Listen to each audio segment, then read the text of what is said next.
Chairman সাহেব, আমার মেয়ে জামাই লিয়ে এইবার দিয়ে 5 বার বসা হলো, এবার আবার করছে আমার মেয়ে নাকি তালাক দিবি। তো শুনেন তো আমার জামাই থেকে আমার মেয়ে দোষ কি? কি গো জামাই বাবাজি, তোমাকে নিয়ে বারবার বিচার বসানো লাগবি কে? মেয়ে কি দোষ করছে বলো তো দেখি। আমি এই মেয়ে নিয়ে সংসার করতে পারবো না। একটা প্রশ্ন করলে ঠিকঠাক উত্তর দিতে পারে না, এই মেয়ে পাগল। চেয়ারম্যান সাহেব, এই যাওরা খালি কঠিন কঠিন প্রশ্ন ধরে, তাকে আমি উত্তর দিতে পারি না। কি জামাই বাবাজি, কি এত বড় প্রশ্ন ধরো? এখন ধরো তো দেখি, আমি একটু শুনি। প্রশ্ন আমি ধরতে পারি, কিন্তু একটা শর্ত আছে, যদি উত্তর দিতে না পারেন আপনাদের মেয়েকে নিয়ে সোজা বাড়িতে চলে যাবেন। চেয়ারম্যান সাহেব, জামাই প্রশ্ন ধরতে বলেন, উত্তর না দিতে পারলে মেয়ে নিয়ে সোজা বাড়ি যাবো। আচ্ছা আমরা রাজি, তুমি প্রশ্ন ধরো।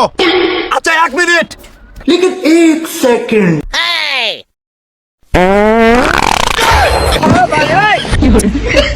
দেখি বলেন তো, পাটটা কোন ফুটা দিয়ে গেল? আচ্ছা দাঁড়াও, আমি দেখাচ্ছি। এই ফুটে দিয়ে গেছে। না চেয়ারম্যান সাহেব, আপনার উত্তর হয়নি, পাটটা ফুটে দিয়ে গেছে।